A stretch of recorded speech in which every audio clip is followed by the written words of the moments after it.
Next, we are following two breaking stories related to gambling. First, we are learning the wife of the suspended Osceola County sheriff was just arrested again and is now headed back to jail. Plus, the Miami Heat player arrested in Orlando accused of making fraudulent bets just bonded out.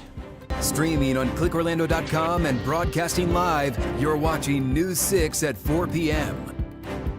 We start off with the breaking news about the wife of the suspended Osceola County sheriff. She is now headed back to jail. She's facing charges in the same gambling case as her husband, Marcos Lopez. Now, this is video of the arrest you're about to see outside her home in Harmony in Osceola County. Severance Lopez was arrested earlier this summer in connection to an illegal gambling ring and casino that her estranged husband was accused of running. We do not know, though, why deputies arrested Severance Lopez again today. We just spoke with her attorney moments ago, who told us she also does not know why Severance Lopez was taken back to jail this afternoon. We have a team of reporters gathering more information on this story. Look for updates throughout this newscast and, of course, as always, on clickorlando.com. More breaking news. The Miami Heat player arrested for a gambling scheme in Orlando just bonded out of jail after facing a judge. And we are also learning the Orlando Magic is mentioned in this case. Sports director Jamie Say will explain that part of the story in just a few minutes. But first, let's get right to News 6's Mike Valenti. He is at the federal courthouse in Orlando with more. Mike. Yeah, Ginger, Terry Rozier appeared in front of a judge behind me inside the federal courthouse at 2:30 p.m. And just within the last 15 minutes or so, we understand that he was released from custody. We weren't able to get any pictures of him outside. Of course, you can't get any pictures inside the courthouse. But our photographer did see a man in a hoodie matching what Terry Rozier was wearing inside court, leaving outside a back door. We did have a chance moments before that to speak to his attorney, Jim Trusty. I'm going to get to that in a second. But again, given the conditions of the bond, he had to put up his $6 million Florida property as collateral for bond. Some of the other conditions include no gambling. He's also in the process of giving up his guns. But his attorney, Jim Trusty, called the charges against his client draconian. Those charges are conspiracy to commit money laundering and conspiracy to commit wire fraud. Rozier is facing up to 40 years in prison, potentially, if convicted on those charges. Federal authorities say Rozier and 5 other co-defendants engaged in illegal sports betting from December 2022 to March 2024, using non-public information about the status of players to dictate their bets. And I want to point to just one example outlined by the Department of Justice in the indictment. It alleges that prior to a game on March 23, 2023, when Rozier was a member of the Charlotte Hornets, he told co-defendant Deniro Laster, one of his childhood friends, that he was going to fake an injury and take himself out of the game early. Again, this is according to the indictment that we just reviewed today. Authorities say that prompted co-defendants and co-conspirators to place bets on Rozier's unders, meaning they bet on Rozier to underperform relative to the odds makers' betting lines. Sure enough, Rozier took himself out of that game on March 23rd after just 9 minutes, scoring 5 points. That's well below his season average at the time of 21 points. Several days later, authorities say Rozier and Laster counted the winnings from the prop bets on that game. Just about a half hour ago, I asked his attorney, Jim Trusty, about the allegation. And you never told Mr. Laster that he was going to remove himself early from that game? I'm not going to get into the triable components of this, the parts that we're going to have to fight about someday.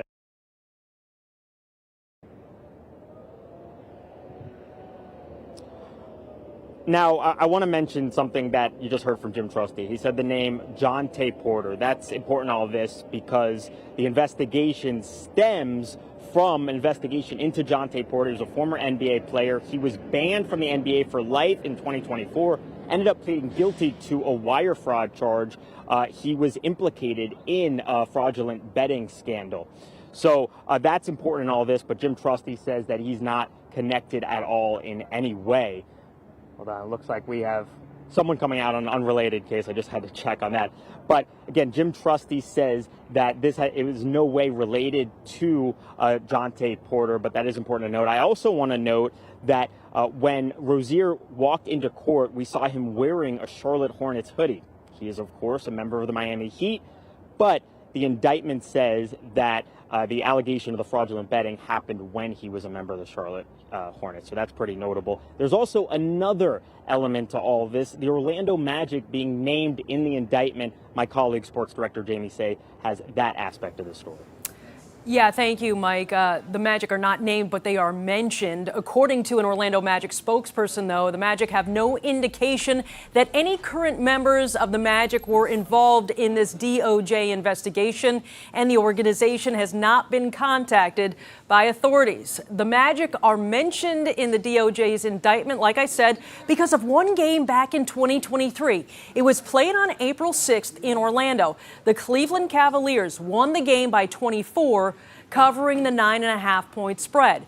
According to the Department of Justice, that prior to the game and before the public release of the Magic player availability report, that a Magic player told someone who is named as a co-conspirator in the indictment documents that none of the Magic's regular starters were going to play in that Cleveland game. The alleged co-conspirator then shared that information with an alleged gambler who bet the Cavaliers would cover the spread. The alleged gambler would have received more favorable odds because the Magic's availability report had not been made public yet. The DOJ's indictment does not identify that Magic player from the 2022-2023 team or say he did anything legally wrong. The Magic responded to our inquiries today. Again, spokesperson Joel Glass says the Magic are aware of the allegations and, quote, "We have no indication that any current players were involved and we have not been contacted by the authorities. All members of the Magic organization complete mandatory NBA gambling education and compliance training each season. Integrity and adherence to league rules are of the utmost importance," end quote. The Magic, the current Magic, had their home opener last night and they're scheduled to play again tomorrow night. There's absolutely no indication that this situation will have any impact on tomorrow's game. Live in the newsroom, I'm Jamie Say, News 6. All right, Jamie, thank you. Portland Trailblazers head coach and Basketball Hall of Famer Chauncey Billups was also arrested in this investigation. He is charged with participating in a conspiracy to fix high-stakes card games in Las Vegas, Miami, Manhattan, and the Hamptons that were backed by organized crime families. Of course, we have more team coverage on this big story. News 6 anchor Justin Wormuth is explaining the rules surrounding gambling for athletes and team personnel. That's coming up on News 6 at 5 o'clock.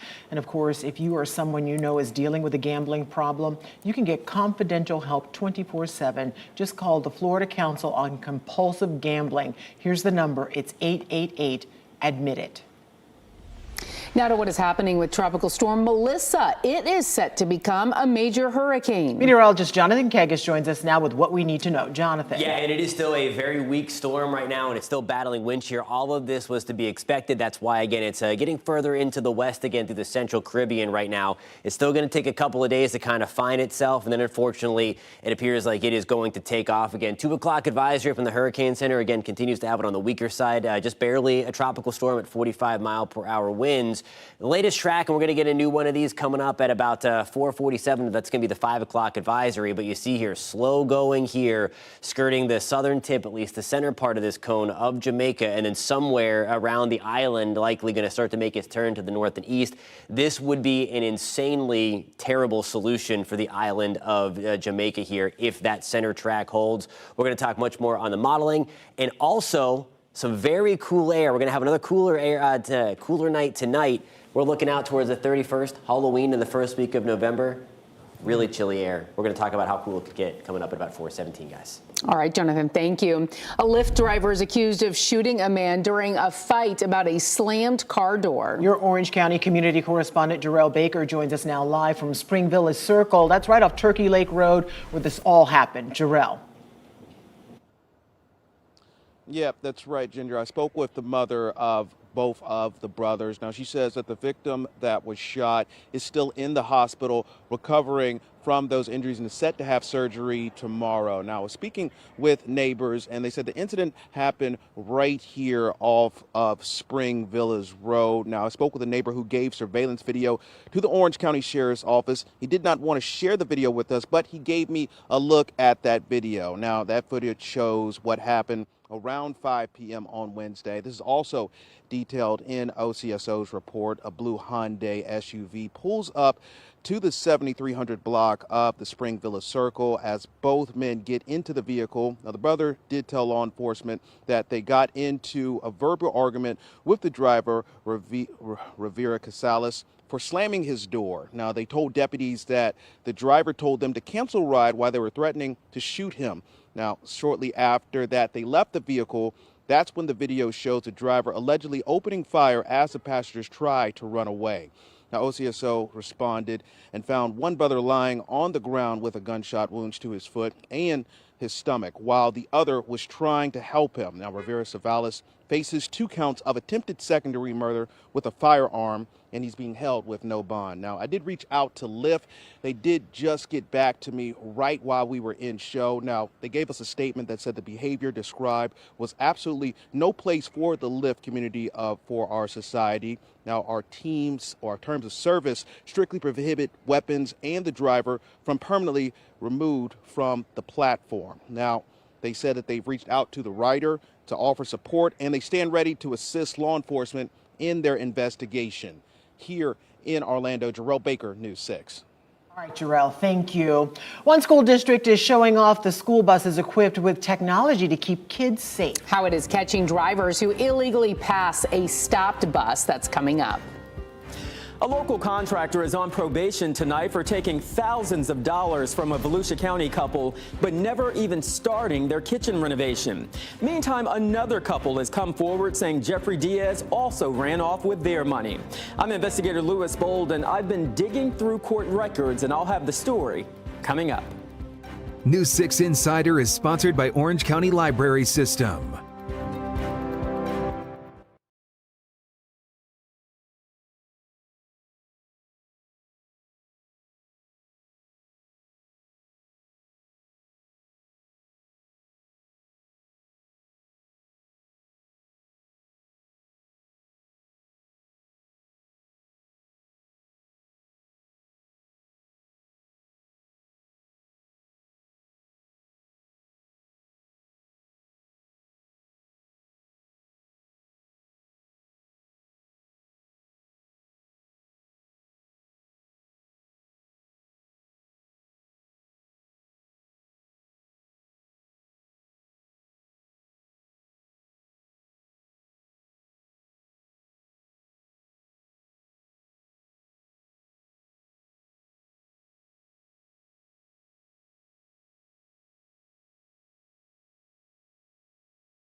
I'm Joey, this is Kara, and we are your News 6 Insider Guides to Central Florida.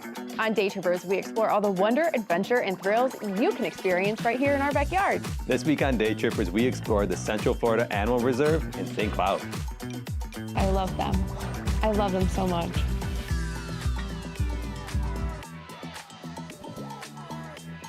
You can watch the full video over at clickorlando.com/insider. Becoming an insider is free and easy, and the only way you can keep up with our adventures through Central Florida. And don't forget to nominate your favorite teacher for the News 6 Educator of the Week Award, sponsored by Osborne & Francis Law Firm. Sponsored by Orange County Library System.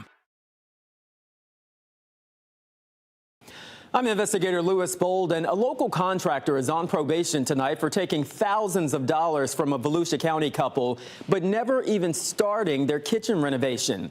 Meantime, another couple has come forward saying Jeffrey Diaz also ran off with their money.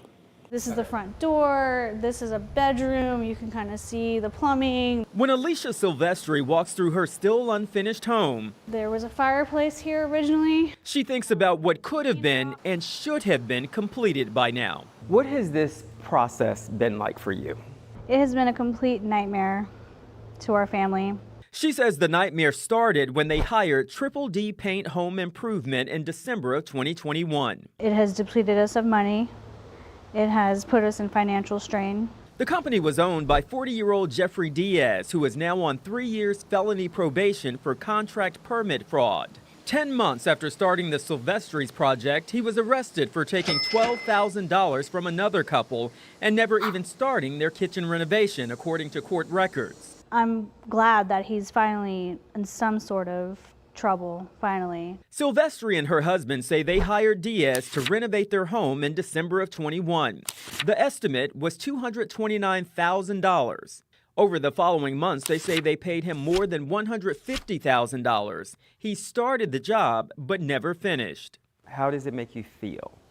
Frustrated, angry. We feel very cheated. News 6 got a tip that Diaz is still working in the area. We pulled up on the job site that appeared to be having work done, but got no answer.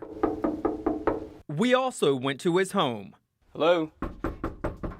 At first, it was almost like we were kind of happy for him to be working because it meant that he would have a chance of paying us back. The Silvestris sued Diaz, went to mediation, and got a judgment against him and his company for $140,000. He was to pay $1,500 a month.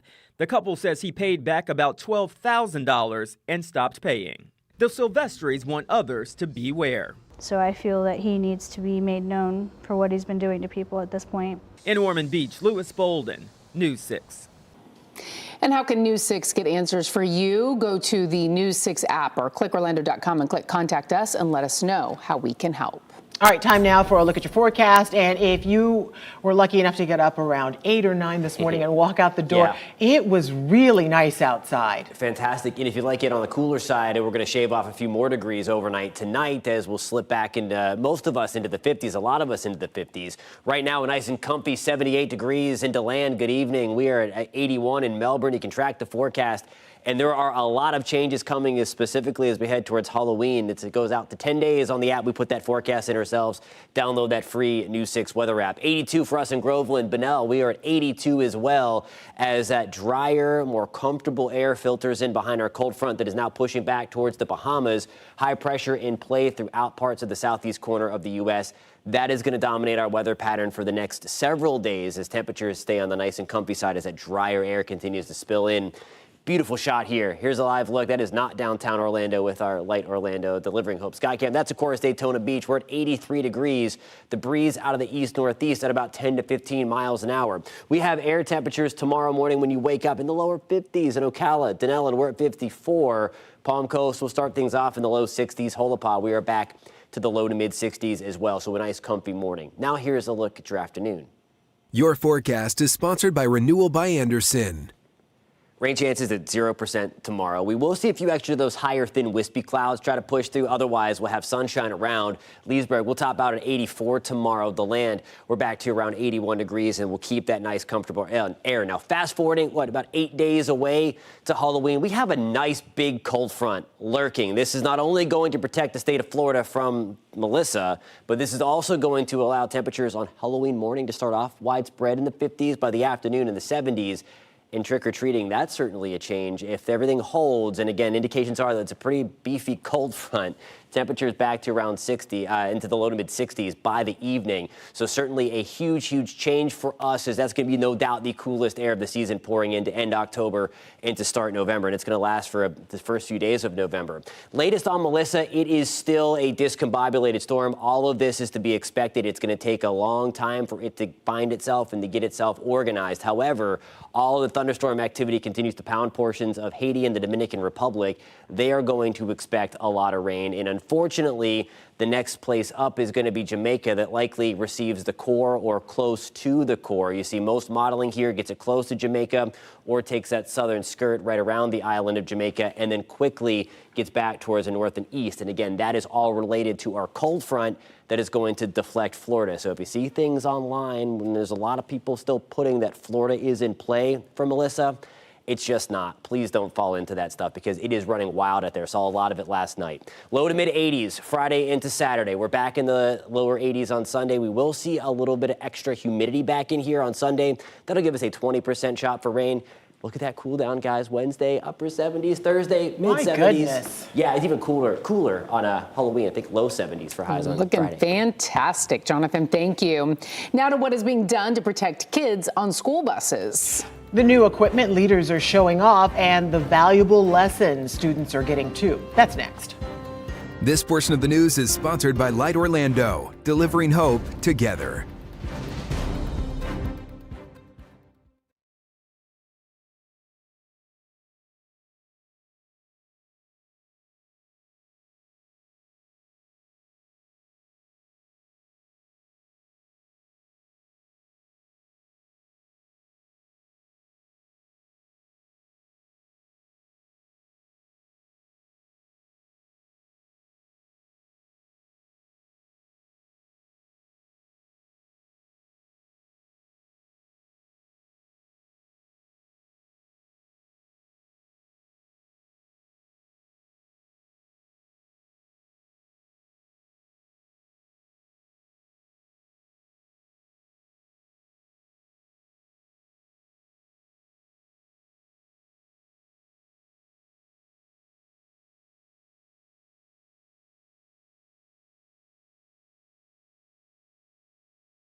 Brevard County Public Schools is showing off its new bus safety measures. Yeah, Bus Patrol America says this is to catch drivers who illegally drive past school buses when they're stopped, which is then sent to law enforcement for review. The company specializes in using AI technology for school bus cameras. Last month, we told you when the cameras were first equipped with the technology, ensuring that a $225 ticket in the mail should a driver illegally pass a bus. Today, third grade students at Lockmar Elementary in Palm Bay learned about the importance of safety while riding the bus.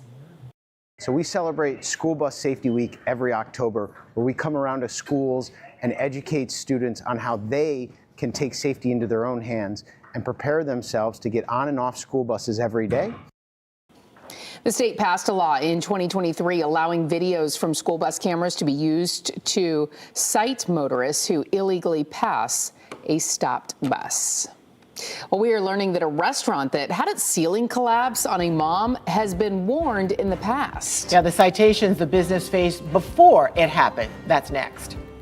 And how investigators say a man used AirPods to track and stalk a woman.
Welcome back. We are staying on top of breaking news. The estranged wife of suspended Osceola County Sheriff Marcos Lopez has been arrested again. FDLE said Robin Severance Lopez was arrested today after it served a warrant for the Lake County Sheriff's Office at her St. Cloud home.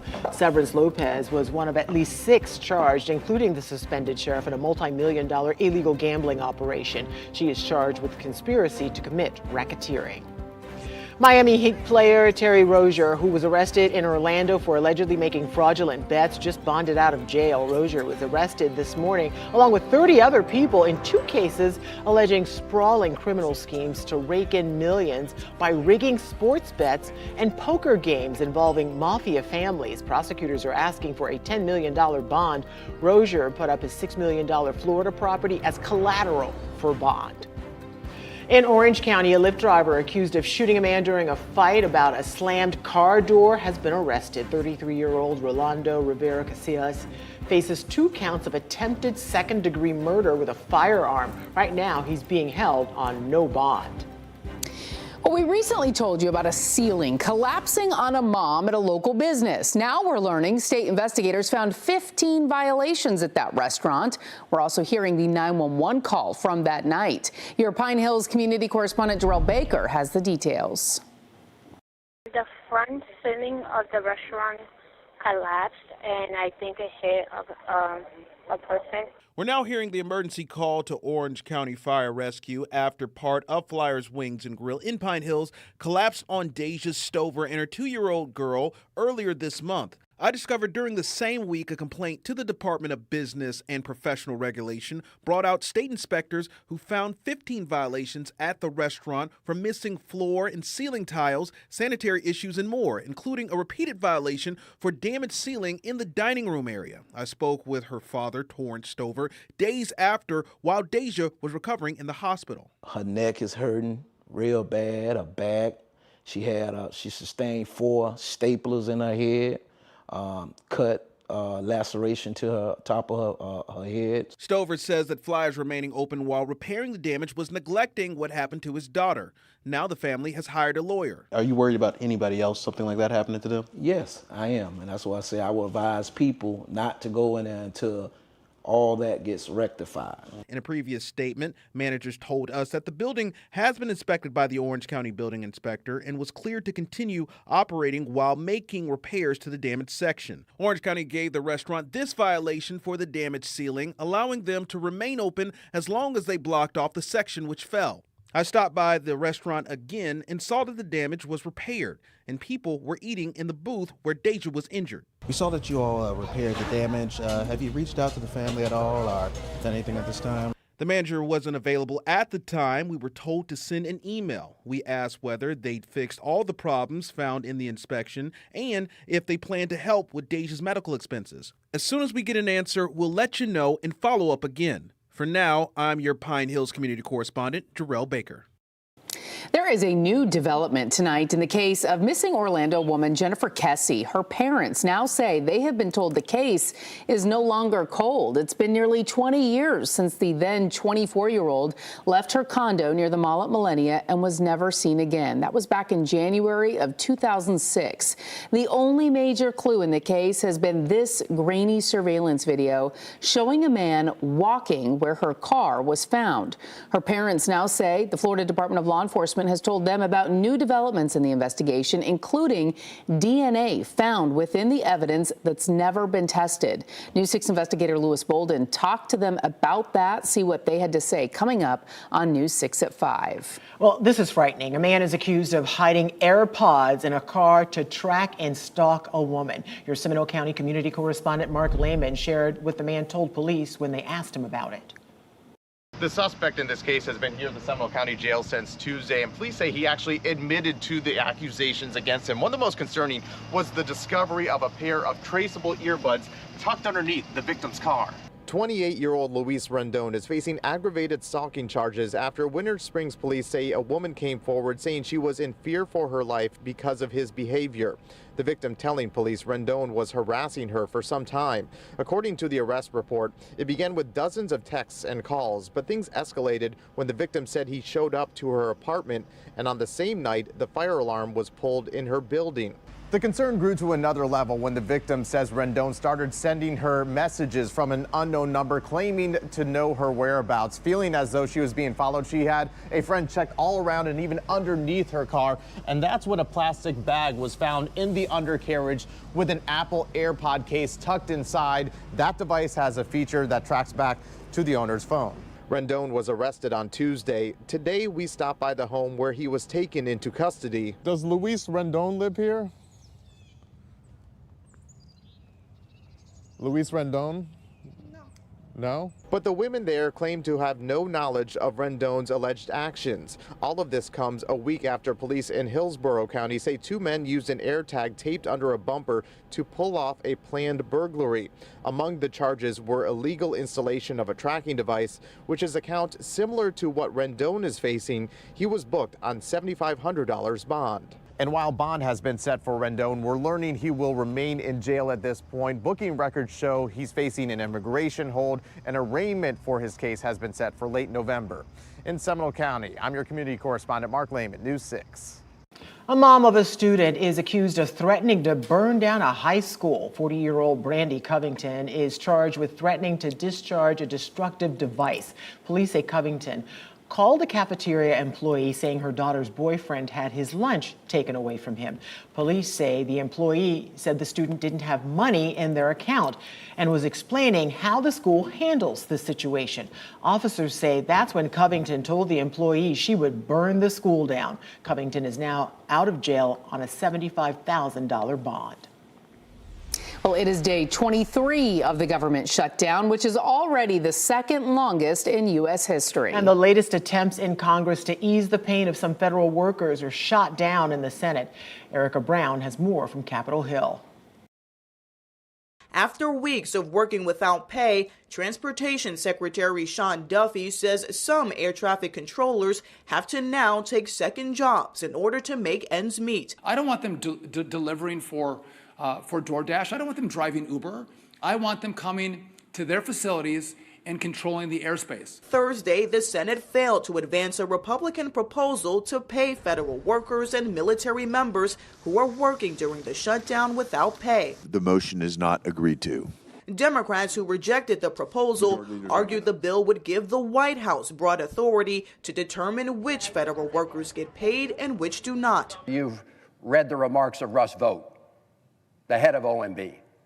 He wants to visit, quote, trauma on federal employees, and he wants to fire a lot of them. He has said so. That's, again, but that's an important piece here. The longer the shutdown drags on, the greater the impact on Americans nationwide. Dozens of states have issued warnings that the food assistance program known as SNAP could soon run out of funding. We are absolutely on the precipice of a hunger emergency. 7 million depend on the WIC program, which provides aid to low-income mothers and young children, while an estimated 41 million Americans rely on SNAP. That the benefits will not be coming if there's no end to the shutdown before November 1. Now, more than 3 weeks since the shutdown began, there are still no official negotiations underway between Democrat and Republican leaders, or signs that the deadlock could end anytime soon. Erica Brown, CBS News, Capitol Hill. A Brevard County school is going through an expansion. We're talking about Westside Elementary in Palm Bay. We were there as leaders broke ground on the expansion. It will add 10 modern classrooms in a new building. The district also says the school will launch a hands-on STEM lab and create a mini middle school experience for 6th graders. You are going to have these high-tech classrooms, this awesome STEM lab, and to be able to learn in that environment before you leave elementary onto bigger and better things in middle school and high school. You can even start dreaming big and thinking about what it is you want to do in the future, because pretty soon you will be the future of our community. Construction is expected to be completed by August of 2026, just in time for the next school year. We're waiting to learn to see if Lynx approved a new app upgrade that will help riders track down their next bus ride. Lynx used to have an app up until nearly 2 years ago. Riders have had to find other ways to see what their commute will look like. But the upgrade is going to come with a hefty price tag of more than $500,000. I think they should invest because it'll help a lot of people out here. You know, people getting back forth to work, going to school and picking up their kids and stuff like that. So yeah, I think it'll help. The board of directors met today to vote on entering into a $511,000 contract with Quebec Inc., the makers of the transit app, to create a Lynx bus tracker app. Again, we are still waiting to learn if they approved that measure. Here is your friendly reminder. Time is running out to request your vote by mail ballot for the upcoming November election. The deadline is in less than 30 minutes from now at 5 o'clock tonight. Because of changes in state law after December 2024, all vote by mail requests are expired. So if a request has not been submitted in 2025, a new one must be made. You can request a mail-in ballot online or by contacting your local elections office. Cities in Orange, Lake, and Brevard counties will be holding elections next month. In Orange County, early voting for the city of Orlando begins on Monday, October 27th, and runs through Sunday, November 2nd. Election Day is Tuesday, November 4th. A heads up, we are expecting a launch from the Space Coast later tonight. SpaceX is set to launch a Spain-based communications satellite from the Space Launch Complex 40 at Cape Canaveral Space Force Station. The 4-hour window opens at 9:30. If liftoff happens, you can watch it live on clickorlando.com. And remember, you can be in the know for all things space through our Covering Space Coast and Beyond newsletter. It goes right to your email every week. Just go to clickorlando.com/newsletters to subscribe. Well, several car-shaped sculptures are going underwater. It's all part of an art installation, but don't worry, it's meant to help the marine ecosystem. We'll explain why. That's next. Plus, we'll show you the moments monkeys make a splash at a local state park right in the middle of a kayaker's peaceful ride. We are keeping tabs on Tropical Storm Melissa. There's a little bit of misinformation about there when it comes to Florida and this storm. We're going to break down some of the potential outcomes later on in the system's life, coming up at about 4:47, guys. And as we head to break, we want to remind you to check out our primetime schedule on News 6 Plus. We have a new take on the day's news on News 6 tonight. That's at 9. Then go in depth as we track the tropics and answer your weather questions at 9:30. And you can also watch the late news an hour earlier. It's all tonight on News 6 Plus. Download our streaming app for free. Search WKMG in your smart TV's app store. It's also available on Roku, Apple TV, and Fire TV.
22 car-shaped sculptures are going underwater off Miami Beach. Yeah, not only is this an art installation 7 miles long, but it will also help the marine ecosystem. Christina Vasquez from WPLG in South Florida shows us how. This moment right here off the coast of South Beach at 4th and Ocean. I think this is history. A large crane submerging the sculpture of a car by Leandro Ehrlich, an acclaimed conceptual artist from Argentina, the first of what will be a 22-car underwater installation called Concrete Coral, is being celebrated. My heart is pumping up my chest.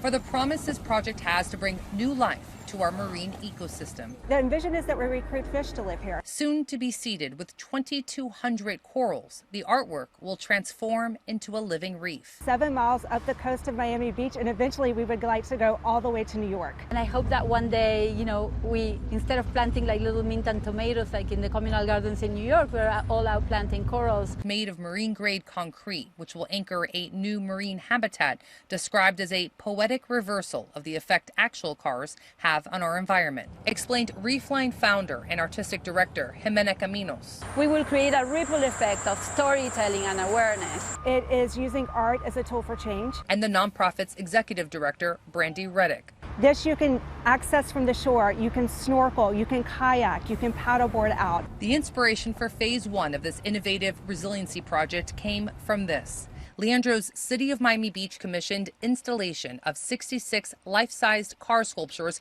on the oceanfront at Lincoln Road during Miami Art Week in 2019. The surreal sand-covered traffic jam aimed to raise awareness about climate change. It was a metaphor for carbon emissions. We're transforming a symbol that is doing harm right now into a symbol of hope.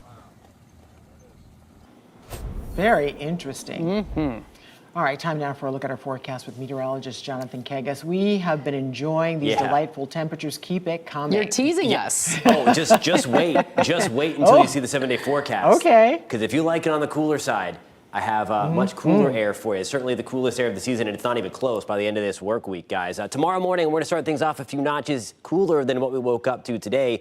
If you want to take a sneak peek of that 7-day forecast, download that free News 6 weather app right there. Of course, the forecast is right there if you want all the latest models when it comes to Tropical Storm Melissa as well. That is all jam-packed in that free download. Back to the upper 50s tomorrow morning in the Villages. We're at 73 in Cocoa Beach. Miko, good evening. We are at 73 when you wake up tomorrow. Groveland, we are checking in at 60 degrees tomorrow morning as well. So nice and crisp if you like it that way. Tomorrow, rebounding back to the low to mid 80s. So we're keeping that comfortably warm thing rolling. I think we'll notice a few extra clouds. Some of those higher, thin, wispy clouds start to pour back in. Rain chances, forget about that. That is at 0%. But everybody into the low to mid 80s tomorrow afternoon, and that humidity still staying away for now. Latest on Tropical Storm Melissa, it is very unorganized. Okay, this was to be expected. It's going to stay kind of discombobulated as it battles some drier air, battles some wind shear in the central Caribbean. So again, it really doesn't look like much. The thunderstorms are prolific. It is feeding off of the warm water.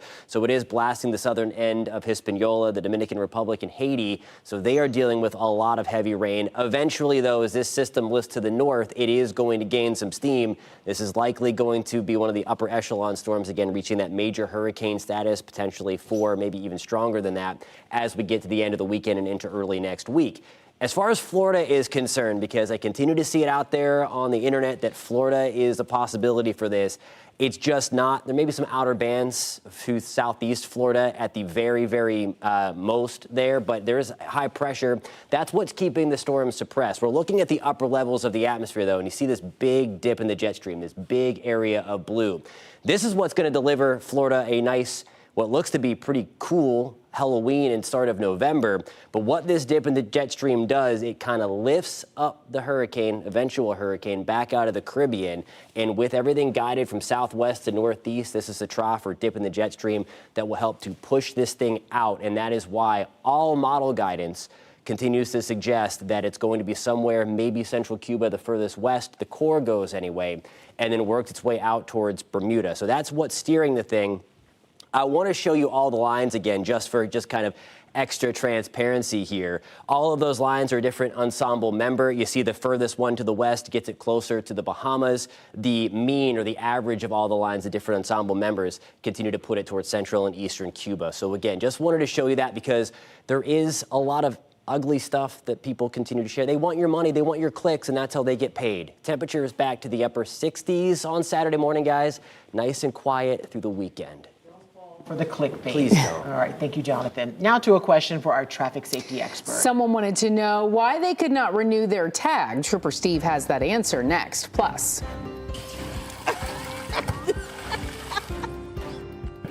this is wild. A kayaker catching the moments monkeys jumped off a tree and splashed into the water at a Central Florida state park. We'll explain what is going on. That's next. As we take a live look at Mount Dora, you're watching News 6. We'll be right back. Coming up in the morning, a big transformation in Winter Park. The old business park getting a big makeover, and how developers are already promising it's going to be a hit with the community. Plus your weather and traffic every 10 minutes. We'll see you for News 6 mornings starting at 6.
You know, this one a lot of parents can relate to, especially once your teenager starts driving. A viewer asked me, my son's car is registered in my name, but he drives it all the time. We went to renew the tag and there was a hold because of unpaid tolls. Is that valid?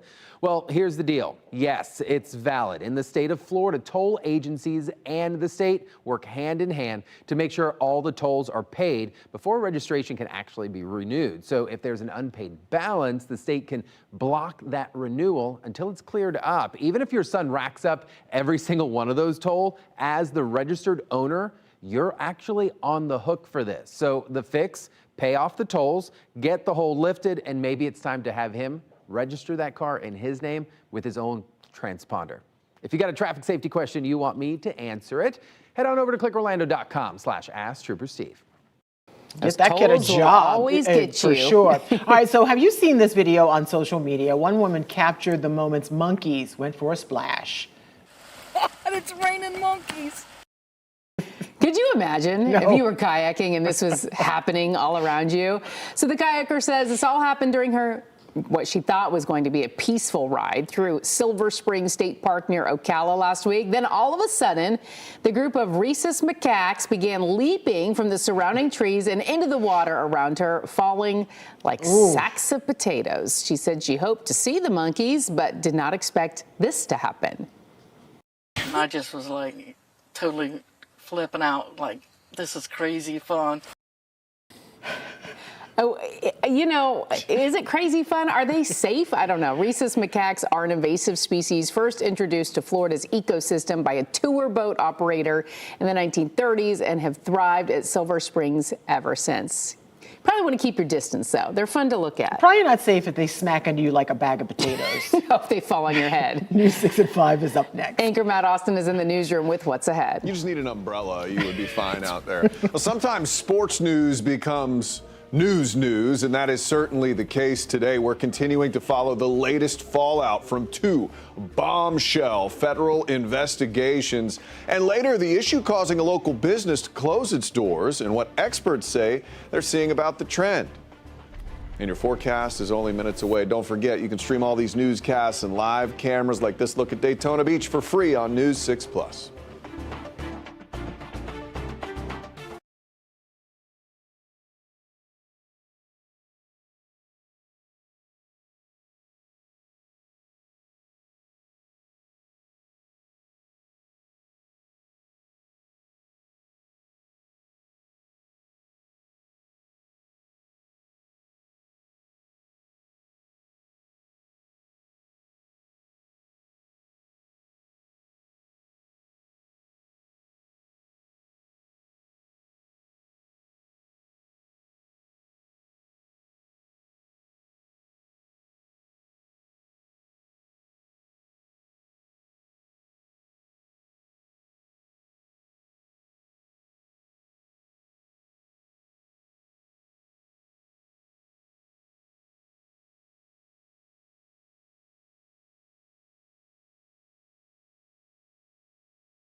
Streaming on clickorlando.com and broadcasting live, you're watching News 6 at 5 p.m.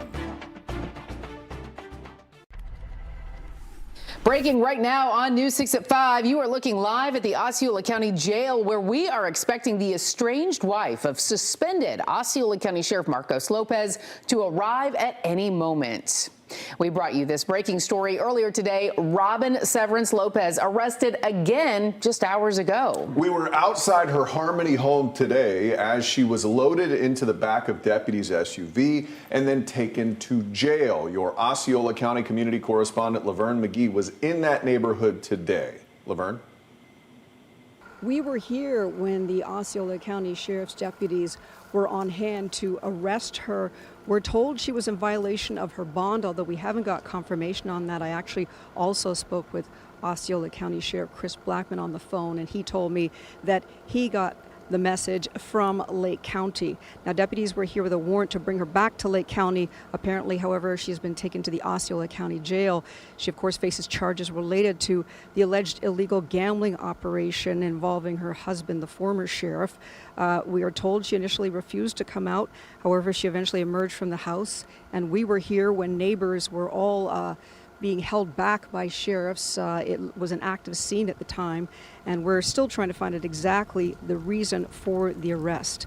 Now, Severance Lopez was released from jail originally on July 7th after posting a $400,000 bond. You'll remember Severance Lopez is accused of conspiracy to commit racketeering in a multi-million-dollar illegal gambling operation, and she had been on a GPS monitor, but in August a judge ordered the monitoring device on her to be removed. Now, I'm also told that her son was in the home and that she had requested that an adult come by to make sure that he was okay.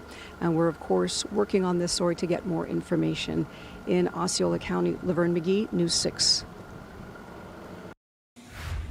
Basketball fans have been waiting since late June for the new season to tip off, but instead of talking about who won and lost, a pair of federal investigations are dominating NBA headlines today. Miami Heat guard Terry Rozier bonding out of jail within the last couple of hours. He was arrested in Orlando this morning after being indicted in a federal sports betting scheme. The Ohio native played college basketball at Louisville and is in his second year at the Heat after stints with the Boston Celtics and Charlotte Hornets. And it's that time on the Hornets that investigators are really digging into. Your Orlando community correspondent Mike Valenti has been digging into Rozier's indictment today. So, Mike, what can you tell us about this case? Yeah, interestingly enough, actually, Terry Rozier was wearing a Hornets hoodie when he walked into court. His ankles shackled, he was handcuffed. But Rozier had to put up his $6 million Florida property as collateral for his bond. But as you mentioned, he is no longer in federal custody for the time being. And Rozier, the 31-year-old, is now at the center of a scandal that has rocked the NBA. Arrested in Orlando today, he's charged with conspiracy to commit money laundering and conspiracy to commit wire fraud. And he's been placed on leave by the NBA. Rozier is named as a defendant in an indictment along with 5 co-defendants accused of using inside private information to cash in on bets. In one example, prosecutors allege Rozier told a co-defendant, childhood friend De Niro Laster, that Rozier was going to fake an injury and take himself out of a game on March 23, 2023. That's when he was a member of the Charlotte Hornets. Authorities say that prompted co-defendants and co-conspirators to bet the under on Rozier, meaning they were betting that he would underperform relative to the odds makers' betting lines. And during that game on March 23rd, Rozier did in fact take himself out of the game after playing just 9 minutes, scoring just 5 points. That was well below his season average in 2023. Authorities say a week later, Laster and Rozier counted the money that they won on those prop bets. Rozier was in Orlando for the season opener against the Magic, but he did not play, something I asked his attorney, Jim Trusty, about after the hearing.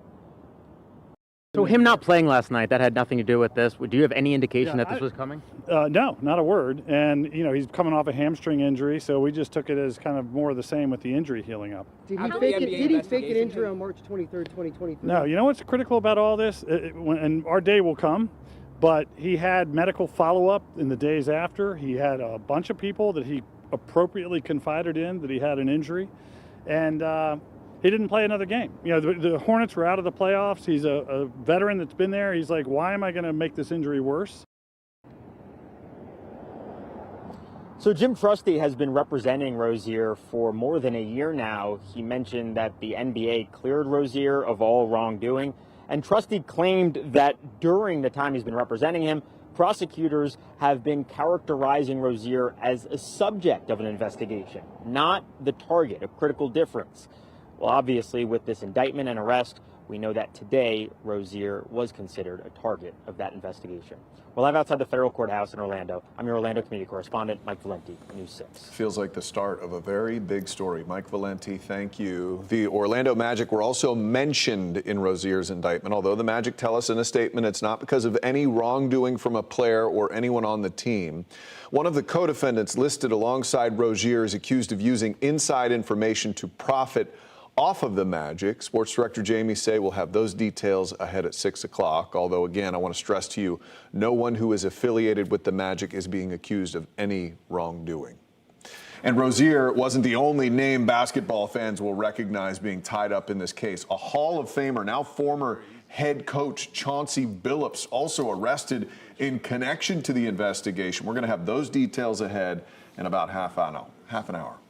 Well, sports betting has only become more common since the Supreme Court paved the way for its legalization in 2018. Sports leagues knew this could eventually cause problems and conflicts of interest like what we're seeing today. So they put in some strict rules to protect the integrity of the game. A lot of them have been changing over the last 7 years. News 6 anchor Justin Wormuth, who has covered legal gambling in Florida extensively for us, breaks down what they are right now.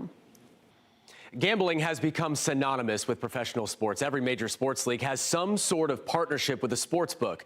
It's no longer taboo. The industry is booming, thanks in large part to just how easy it is to place a bet. You can do so right on your phone. And because of that, several professional athletes across the NFL, NBA, and MLB have faced warnings or discipline for making wagers on their respective sports.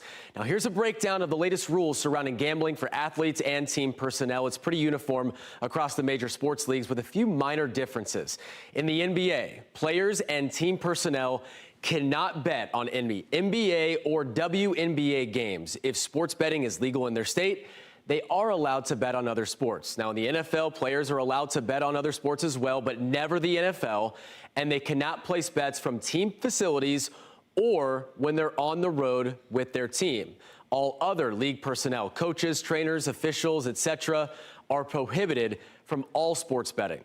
And in Major League Baseball, players, staff, and employees are allowed to gamble on anything not related to baseball. Meanwhile, the NCAA just signed off on monumental changes for college athletics. On Wednesday, leaders voted to allow student athletes and athletics department staff to make bets on professional sports only, no college sports betting, and that policy takes effect November 1st. In studio, Justin Wormuth, News 6. All right, if you know someone who is struggling with gambling addiction, there is help out there. We want to tell you about it. The Florida Council on Compulsive Gambling offers 24/7 free help for problem gamblers. You call the number on your screen. It's 888-ADMIT-IT. That's 888-236-4848. We are just getting a new track in for Tropical Storm Melissa, which continues to churn in the southern Caribbean. Meteorologist Jonathan Kagas has been crunching the data for us. What can you tell us, Jonathan? Yeah, the latest advisory in from the Hurricane Center, so I wanted to show you that as well. Still a very weak storm, only a 45-mile-per-hour tropical storm. Some of the outer bands, though, lashing the Dominican Republic and Haiti. Jamaica is going to feel likely the worst impacts over the next couple of days. You see, staying weak through the weekend, and then once we get to the second half of the weekend, that's when we start to see the thing take off, going from a Cat 1 to a Cat 3 by early Sunday morning. And then this is where it could get extremely problematic for the island of Jamaica. See the cone very wide to account for the error, of course, so it could go north, could go to the south. The most likely scenario, though, is to keep this thing very, very close to Jamaica as a strong Category 4 storm. You see there the forecast being updated even further, getting out to Tuesday, of 145-mile-per-hour storm as it starts to make that turn toward Cuba, and then eventually potentially the eastern Bahamas and Turks and Caicos, again staying away from Florida. Again, the storm does not look healthy. That was to be expected as well, all part of the kind of range to the intensification. We'll talk much more about this in the cool down that keeps Melissa away from Florida at about 5:17, guys. All right, Jonathan, thank you. The Marion County teenager who faked his own disappearance, sparking a large search, will soon learn his fate. 17-year-old Caden Spate pleaded no contest today. He was charged with presenting false evidence and possession of a firearm by a minor, among other charges. Late last month, he told his family he was abducted, and an Amber Alert was issued, but they later found out he made up a crime scene and shot himself in the leg. Investigators charged him last week. Spate will be sentenced in 3 weeks. In Lake County, a man has been arrested after a 3-year-old was found alone at an apartment complex. Yesterday, police say the young child was found in the area of Bristol Park Apartments on Limit Avenue in Mount Dora. That's just west of US 441. Police say 19-year-old Dwayne Gilmore admitted to falling asleep while his child began wandering around the complex. They say that Gilmore did not reach out to the child's mom or law enforcement in an attempt to find the child. Gilmore is now charged with child neglect and is being held on a $10,000 bond. Small businesses are in a difficult spot right now, facing rising costs, some of which they can absorb or have to pass along to their customers, or maybe even having to change something with their product. But there's not much they can do when rent prices rise, and they just don't stop. Next at 5, how this growing trend is impacting one local business. Payday lenders are no longer just in storefronts at a local strip mall. Now they can live on your smartphone. I'm News 6 business reporter Donovan Myrie. The apps may be new. The high interest rates behind them, however, is anything but. I'll have that story coming up. You're watching News 6 at 5. We'll be right back. Today's Port Canaveral Cam is sponsored by Launch Credit Union.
Tonight, we've learned the Central Florida chain NYPD Pizza is shutting down one of its popular locations, the one in Orlando's Metro West neighborhood. The owner says it has to do with a growing trend that is taking a toll. Your West Orange County community correspondent Tylisa Hampton spoke with the owner and an economist about the impact rising rents are having on the restaurant industry.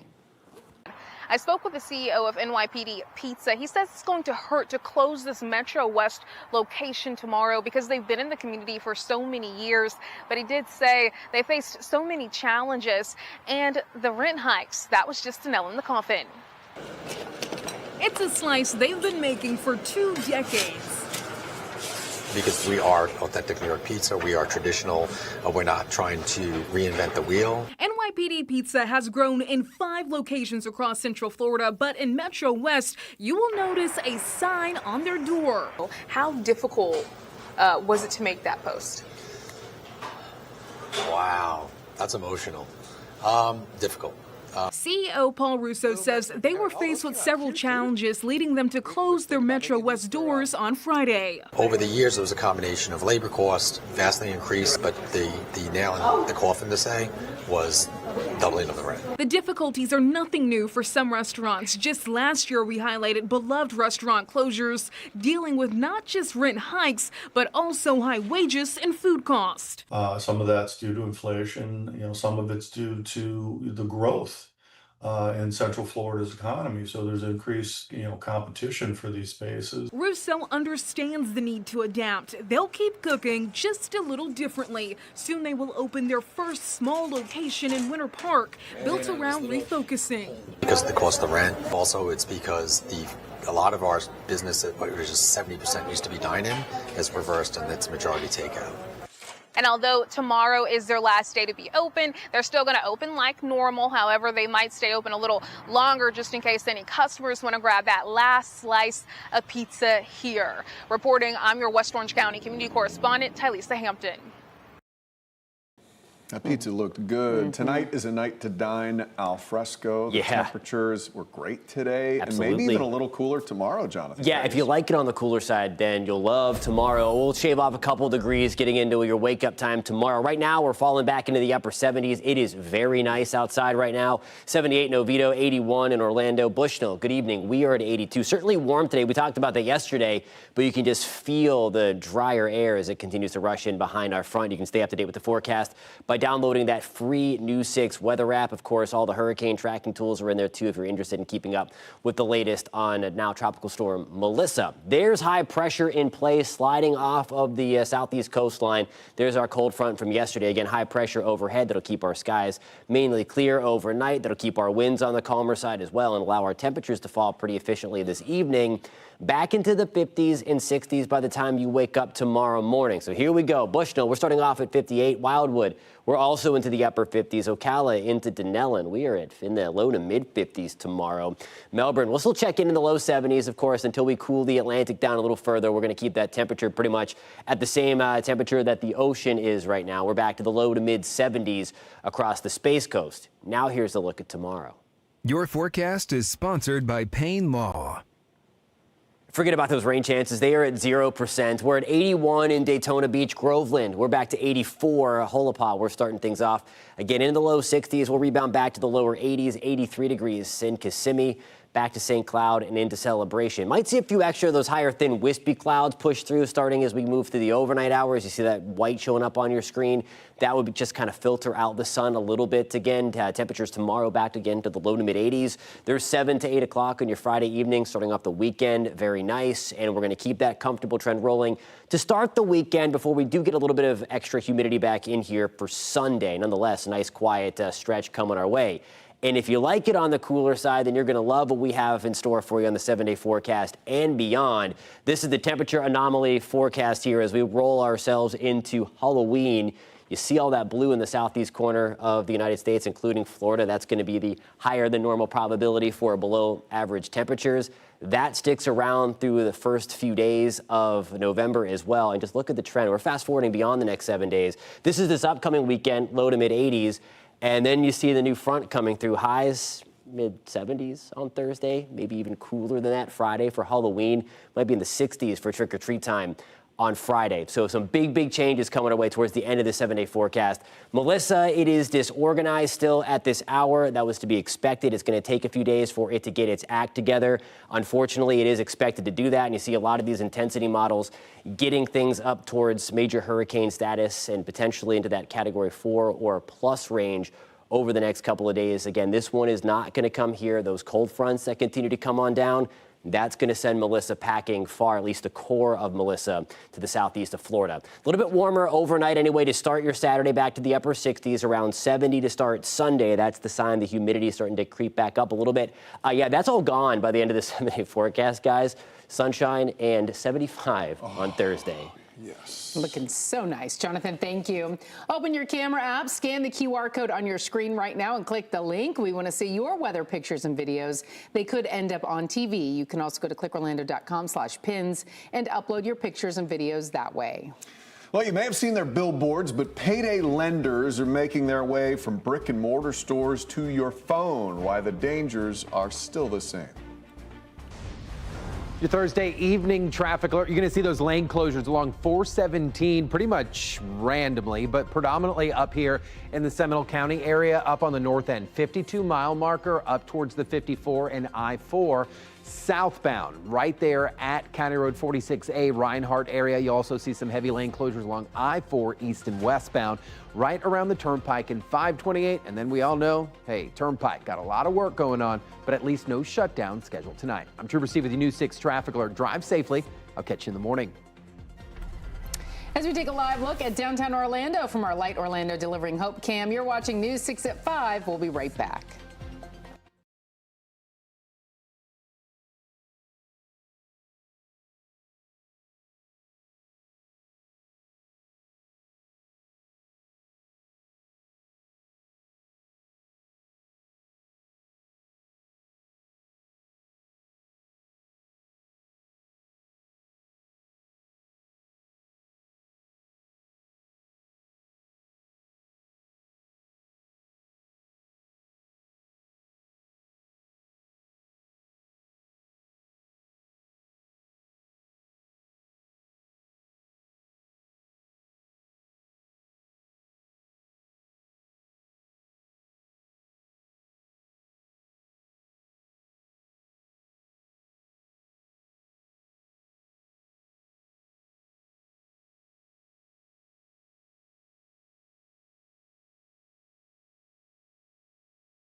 Payday lenders are no longer just in storefronts at a local strip mall. Now they live on your smartphone.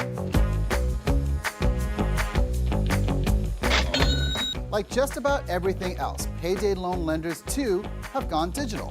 Download an app, agree to terms, make a few clicks, and with some companies, you can have cash on hand in mere minutes. What exactly is a payday loan? It's a short-term cash advance. No credit check, quick approval, and in most cases, repayment is due in a couple of weeks, your next payday. But that convenience comes with a catch. The interest rate on payday loans is astronomically high. Borrowing $500 in Florida, you'll pay a $5 verification fee and $50 in other fees, which functionally serve the same purpose as interest. That $500 just turned into $555, an upcharge of 11%, and it's due for repayment in just 14 days. If that 11% sounds manageable, think again. Spread over a year, that's an APR, annual percentage rate, that could balloon on average to nearly 400%. The Consumer Financial Protection Bureau says 4 out of 5 payday loans aren't repaid on time, leading some borrowers into expensive rollovers. But in Florida, rollovers are banned. Borrowers who default get a 60-day grace period and must receive credit counseling before more fees pile up. Some banks are actually trying to break the cycle by offering safer, small dollar loans with much lower rates. Proof that fast money doesn't have to come with the possibility of financial pain. While payday loans may have gone digital, the danger hasn't changed. I'm Donovan Myrie, News 6. Nearly 20 years since a young woman seemingly vanished in Orlando, her family has new hope for answers. Plus, the decision to change voting powers in one Central Florida community is much more than just small-town politics. We'll explain why. And later, a high school student was detained by police after school safety technology thought he had a gun. What was actually found in his pocket? That's coming up next. As we take a live look at Daytona Beach, you're watching News 6. Keep it here. We'll be right back.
Glad you're with us. I'm Lisa Bell. And I'm Matt Austin. You're watching News 6 at 5. We are following a ton of top stories for you right now. Let's give you a little recap. The estranged wife of suspended Osceola County Sheriff Marcos Lopez has been arrested again. FDLE telling News 6 the Lake County Sheriff's Office served a warrant for Robin Severance Lopez at her St. Cloud home. Severance Lopez was one of the at least 6 people charged, including the suspended sheriff, in a multi-million-dollar illegal gambling operation. She is charged with conspiracy to commit racketeering. Miami Heat player Terry Rozier is out on bond this evening. He was arrested this morning in Orlando for allegedly making fraudulent bets. The FBI says 30 other people in 2 cases have also been arrested, alleging rigged sports bets and poker games involving mafia families. Prosecutors are asking for a $10 million bond. Rozier put up his $6 million Florida property as collateral for bond. And the Marion County teenager who was charged with faking his own disappearance, sparking a large search, will soon learn his fate. 17-year-old Caden Spate pleaded no contest today.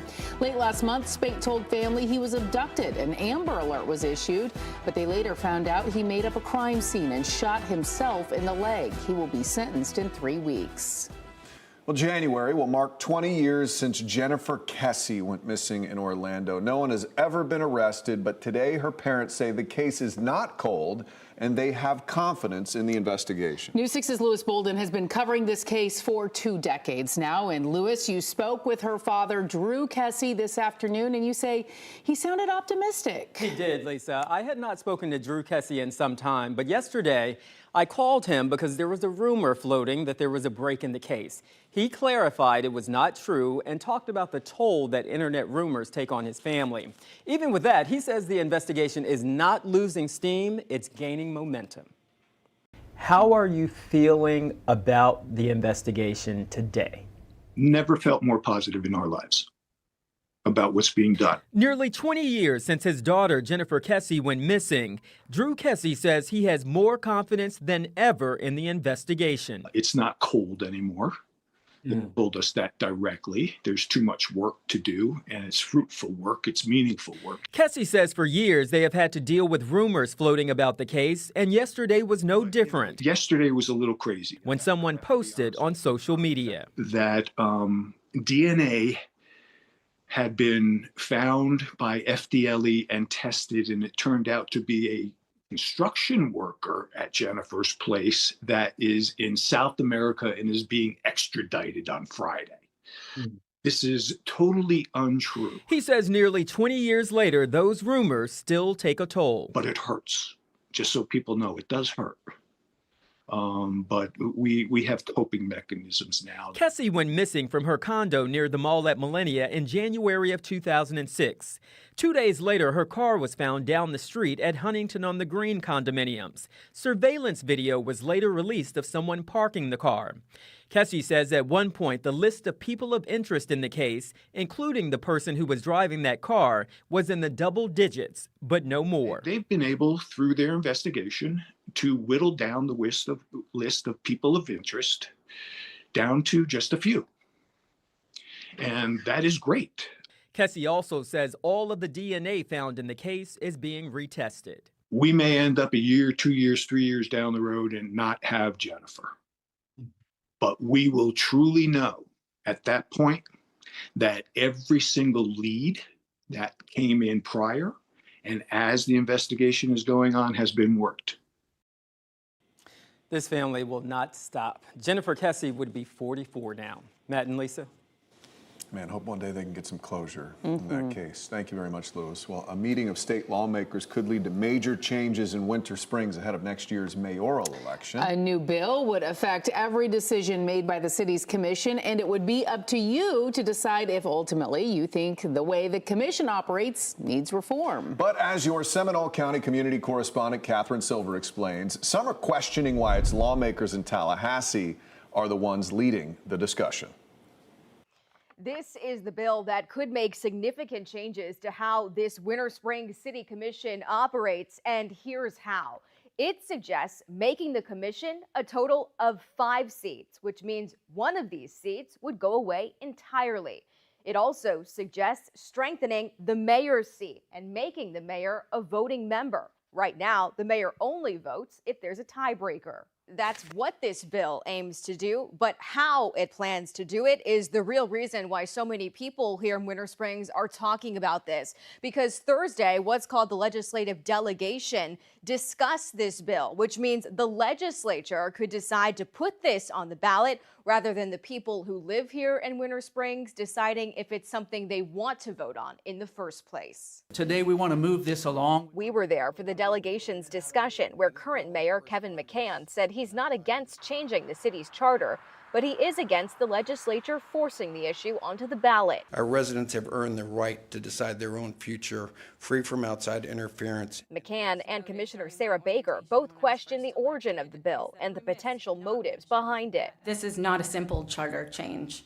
A local group has made it clear that the goal is for Jesse Phillips to run for mayor and to stack the deck. Jesse Phillips, co-founder of the Winter Springs Community Association, sent this message to News 6 that says in part, "For years, the people have been asking for the chance to modernize our city's government and bring accountability back to City Hall. This bill does exactly that." A mayor that does not vote, yet holds a veto over those that do. It has created gridlock, blurred accountability, and eroded public trust. In the end, only one member of the delegation, Representative David Smith, voted against taking the bill to Tallahassee. This is overreach of a classic example. And I know people out there listening, scratch out Winter Springs and write in your city's name. See if you want somebody from Tallahassee telling you how to change your government. While state lawmakers will take up this bill at their next session in January, it is worth noting that on Monday, the city of Winter Springs is considering creating a charter review committee of its own, and they could come to the same conclusion that there should be a referendum for you to decide on. Senator Broder says in that case, this bill could eventually be withdrawn. In Winter Springs, I'm Catherine Silver, News 6. Again, here is what happens next. Now that the delegation has advanced the bill, it has to be passed in the legislature, just like any other piece of legislation. And if Winter Springs does create a referendum of their own, the bill could be withdrawn. Well, earlier this half hour, we told you about a massive FBI investigation spanning illegal gambling involving NBA players and coaches. Now, one of those charged was Heat player Terry Rozier. He was arrested here in Orlando when the team was in town to face the Magic. Well, tonight, we're also learning the FBI is investigating NBA Hall of Fame guard and Portland Trailblazers head coach Chauncey Billups. FBI officials say he was involved in rigging poker games across the country with the backing of the mafia. Now, according to the FBI, the illegal poker games took place in several cities, including Manhattan and Las Vegas. The scheme targeted victims known as fish, who were often lured to participate in these rigged games by the chance of playing alongside former professional athletes who were known as, quote, face cards. 31 other people in total are being charged. Some of those defendants are members of organized crime families known to law enforcement. These defendants, which include former professional athletes, used high-tech cheating technology to steal millions of dollars from victims in underground poker games that were secretly fixed. The games in the New York area were backed by the Bonanno, Gambino, and Genovese crime families of La Cosa Nostra. Billups appeared in federal court this afternoon on charges of wire fraud and money laundering. The NBA has placed him on indefinite leave. Well, you probably use them. You've definitely seen them around. AirPods. People wear these mini Bluetooth earbuds everywhere these days. But police in Winter Springs say a man used those earbuds to track and stalk a woman. Your Seminole County community correspondent Mark Lehman shows us how the scary discovery was made. The suspect in this case has been here at the Seminole County Jail since Tuesday, and police say he actually admitted to the accusations against him. One of the most concerning was the discovery of a pair of traceable earbuds tucked underneath the victim's car. 28-year-old Luis Rendon is facing aggravated stalking charges after Winter Springs police say a woman came forward saying she was in fear for her life because of his behavior. The victim telling police Rendon was harassing her for some time. According to the arrest report, it began with dozens of texts and calls, but things escalated when the victim said he showed up to her apartment, and on the same night, the fire alarm was pulled in her building.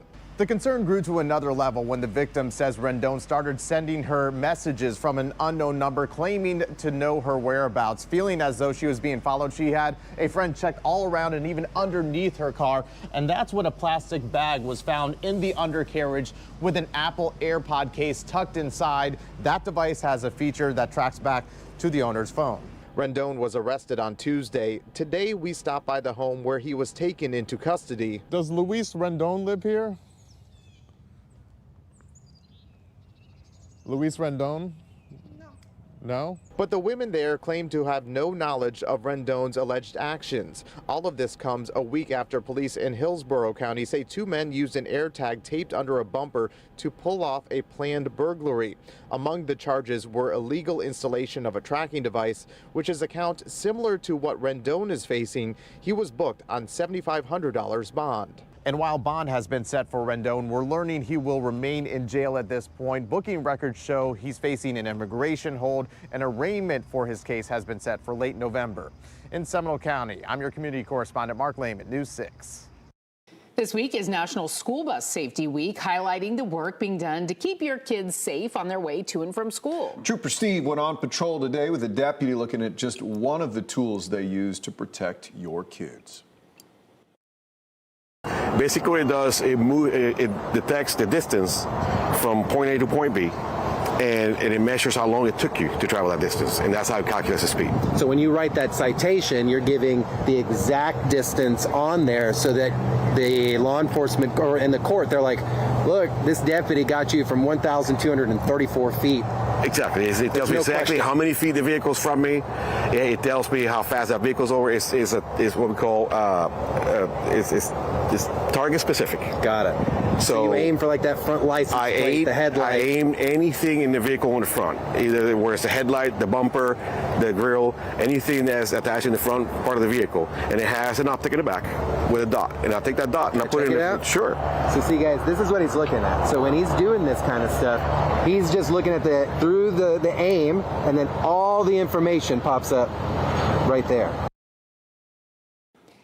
And we are continuing to talk school safety tonight. Artificial intelligence has been a popular tool that schools have used to protect your kids, but it's not perfect. The major issue one district ran into that could have ended much worse. Jonathan.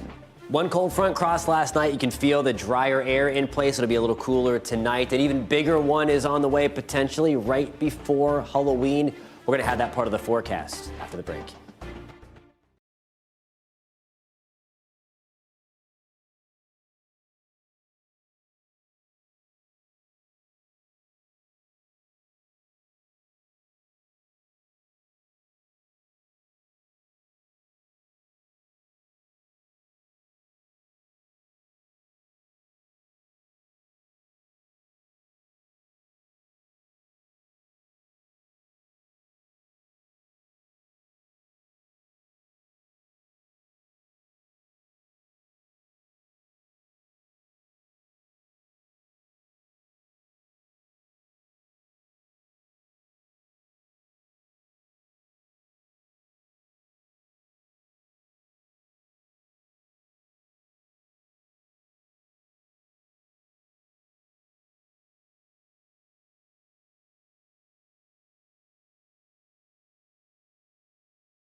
Artificial intelligence is everywhere, including schools. Keeping your kids safe, we've covered extensively Volusia County Schools' rollout of the Zero Eyes system, outfitting existing security cameras with AI to automatically detect potential guns and weapons and alert law enforcement in seconds. But what happens when the technology gets it wrong? An AI detector, not Zero Eyes, led to a terrifying moment for a Maryland high school student. It thought an empty bag of chips stuffed into his pocket was a gun.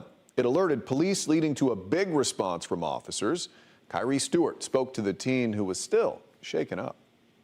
It was a scary situation.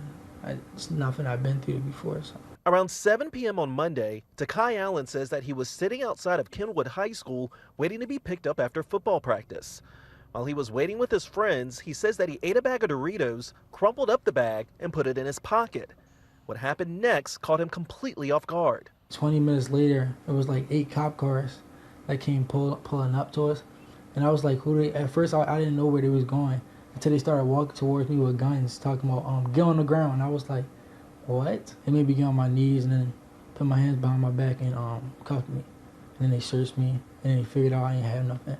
Then they went over there to where I was standing, filled the bag of chips on the floor. When he asked why they did it, they said that AI detector or something detected that I had a gun, but I was just holding they showed me a picture. I was just holding a Doritos bag like this. It was 2 hands in and 1 hand out and 1 finger out, and it was like, they said it looked like a gun. Last year, Baltimore County High School started using a gun detection system that uses artificial intelligence to help detect potential weapons by tapping into existing school cameras.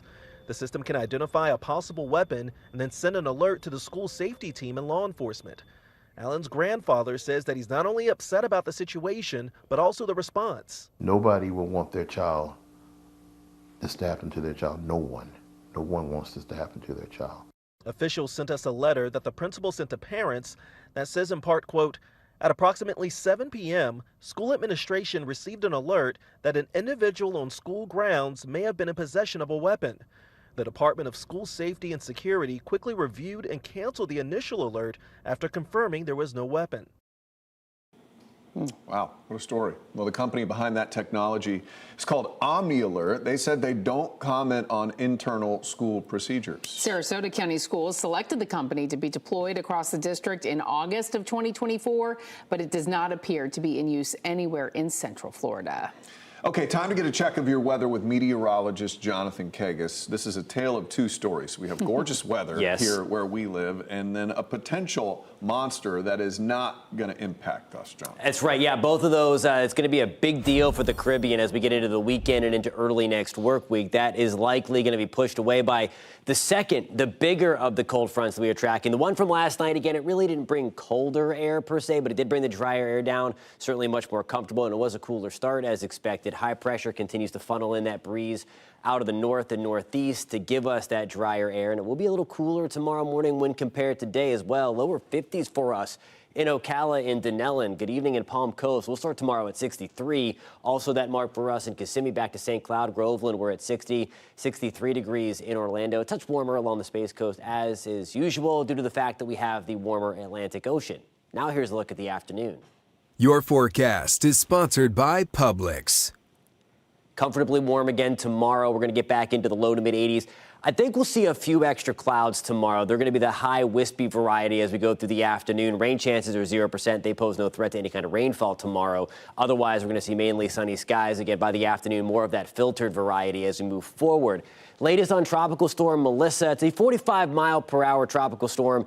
It is getting beat up tonight, again, by wind shear, by dry air. That is to be expected, and that will continue to be the trend with this thing over the next couple of days as it slowly works its way off towards the north and then eventually likely back to the west. This one, though, not coming to Florida. Again, there's a lot of things online, social media, that would suggest that there's the potential for it. We're going to show you why it's not. Again, here's the developing storm down here. This is as of tomorrow.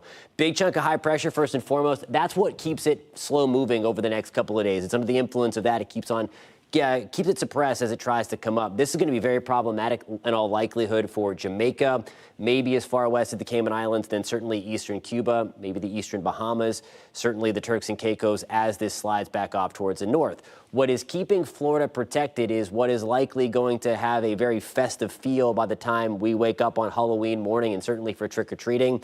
That's going to be Thursday, October 30th. So we're getting way out there now, but this big dip in the jet stream not only pulls it kind of due north and then slides it back off towards the north and east. The way this dip in the jet stream is oriented, it's not in a way to kind of grab it and yank it back towards the southeast corner of the U.S. It helps to kind of guide it and push it away. So again, there's basically no way that it can do that. Now, outer bands can certainly, if it gets close enough, get to the southeast corner of Florida. But that's really about it for that. And I want to just show you again, all ensemble members. There is a lot of yellow lines on your screen, but none of them come to Florida at all. Certainly the Gulf is closed. We've been talking about that for about 10 days now. But nonetheless, the closest get it to the Bahamas. And even that is a stretch. I think the most likely scenario is to get around to kind of button hook Jamaica and then work its way towards central and eastern Cuba and then continue off towards the north and east. Always watching, of course, but again, there are some large-scale weather features in play to continue to guide this thing away from Florida. Again, a really, really awful situation likely going to unfold for the Caribbean, but Florida should be well protected. 84 on Friday, 84 degrees on Saturday. Nice-looking weekend, although a little more humid by Sunday. That's the system that pushes Melissa away, guys. You see it on the 7-day forecast. Wednesday, we're in the 70s. Thursday, mid-70s, even cooler for Halloween, guys. All right, Jonathan, thank you. After the break, a theft from a restaurant landing an employee in jail. The unusual crime he's accused of committing.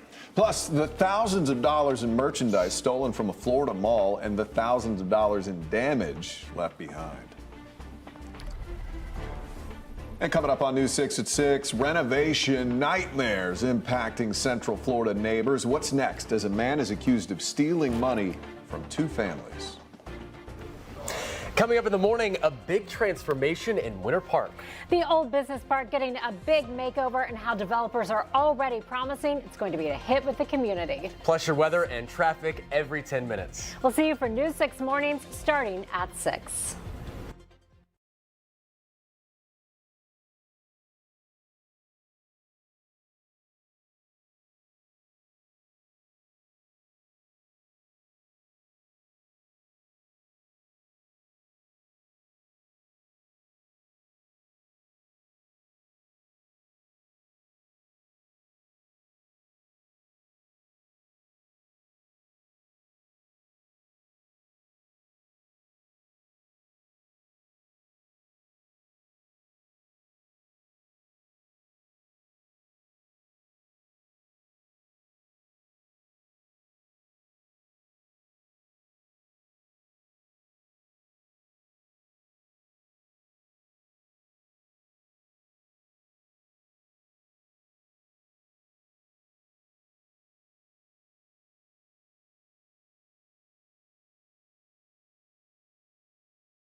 We had a burglary that we discovered yesterday that appears to be right out of Mission Impossible.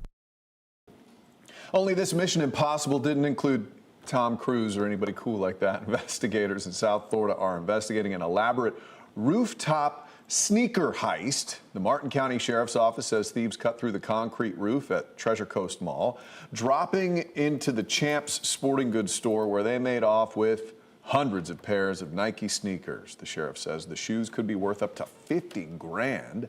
As for the roof, the price tag to fix that is roughly $10,000. Meanwhile, police in South Florida were able to track down and arrest a man involved in another theft. So this all has to do with More Disco Miami, a popular restaurant in Doral owned by Venezuelan chef Cesar Gonzalez. Police say Carlos Gottberg was a cook there and was caught on surveillance camera stealing secret recipes from the restaurant. Investigators said he confessed to taking 3 recipe books containing proprietary dishes. Gottberg was charged with felony theft of trade secrets and has since bonded out of jail. You'd have to know something was up when he sets up shop next door offering the same menu, right? It's a dead giveaway, yeah. Right.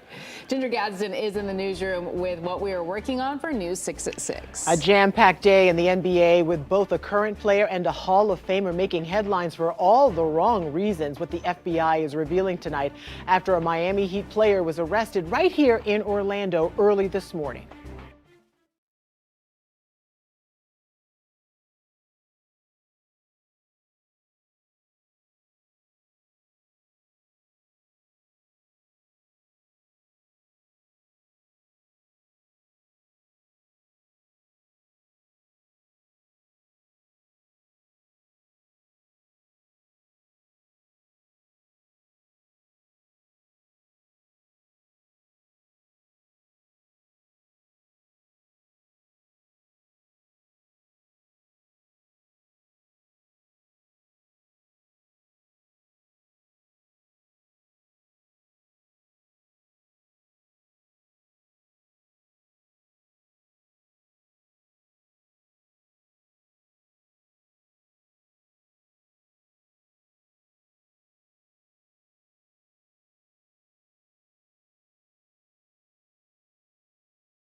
Now at 6, an explosive indictment linking a Miami Heat player to a sports betting scheme. The major arrest hours after the Heat lost to the Magic. Plus, we are still tracking Tropical Storm Melissa. It is very disorganized right now, but expected to become a major hurricane. We'll have the latest track coming up. And a nightmare for folks in Volusia County, losing thousands on an unfinished house project. So I feel that he needs to be made known for what he's been doing to people at this point. News 6 at 6 starts now. We're following two breaking stories tonight. The estranged wife of suspended Osceola County Sheriff Marcos Lopez arrested again. Troy Campbell is live outside the Osceola County Jail. We also have a wild story out of the NBA leading to a Miami Heat player getting arrested hours after a game in Orlando. Sports Director Jamie Say and Mike Valenti lead our team coverage of a widespread illegal sports betting scheme the FBI says it uncovered. But let's begin at the Osceola County Jail where Robin Severance Lopez was taken. News 6's Troy Campbell is live there for us tonight. Troy?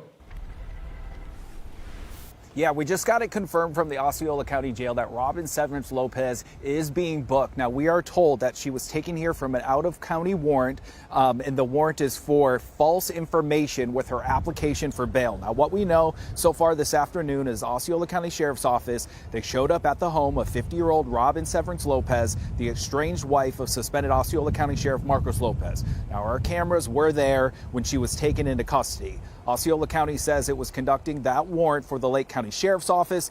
Lake County tells us that was a warrant being issued by the Florida Department of Law Enforcement. We've reached out to the Florida Department of Law Enforcement, are waiting to hear back. Now, this arrest comes months after the 50-year-old was arrested on a charge of conspiracy to commit racketeering. She is charged with about a half dozen others for conducting an illegal gambling operation from the years 2019 to 2024.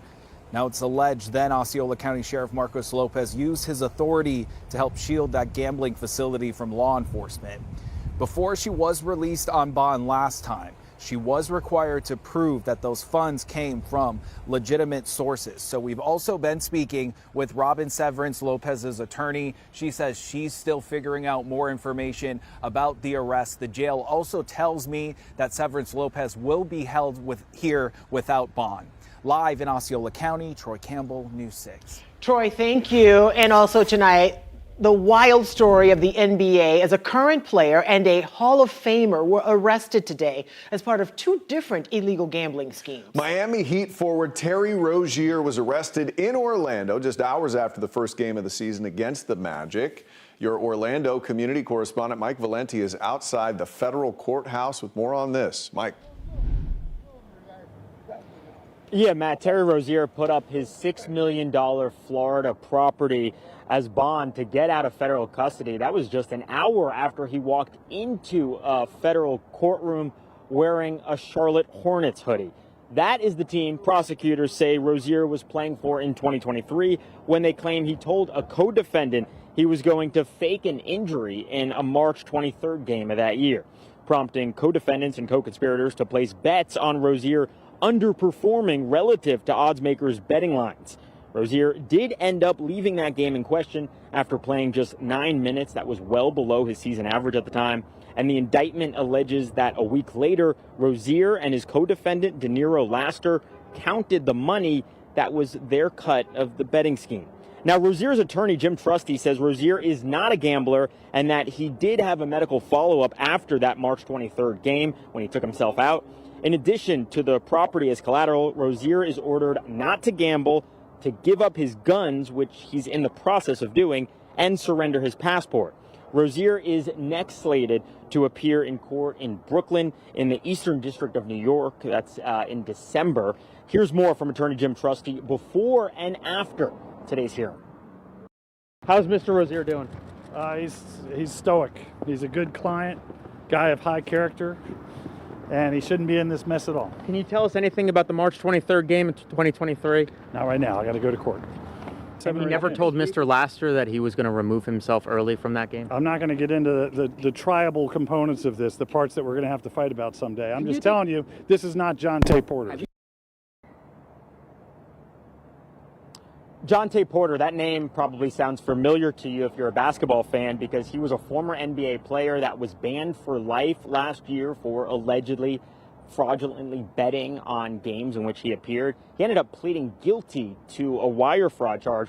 There is a lot in this indictment, in Terry Rozier's indictment, that we just can't get into. We don't have the time right now. But I will say the Orlando Magic, they're mentioned in the indictment. They're not accused of any wrongdoing, but our sports director, Jamie Say, has been following this element of the story. She has more on that. Hey, thanks, Mike. Yeah, an Orlando Magic spokesperson tells me that the Magic have no indication that any current member of the Magic were involved in the DOJ investigation, and the Magic have not been contacted by authorities. But like Mike said, the Magic are mentioned in the indictment documents because of one game, a game that was played back in 2023. On April 6th in Orlando, the Cleveland Cavaliers won that game against the Magic by 24 points, covering the 9.5-point spread. According to the Department of Justice, prior to that game, a Magic player told someone whom the DOJ identifies as a co-conspirator that none of the Magic's regular starters were going to play in that game against the Cavaliers. That alleged co-conspirator shared the information with an alleged gambler who bet the Cavaliers would cover the spread.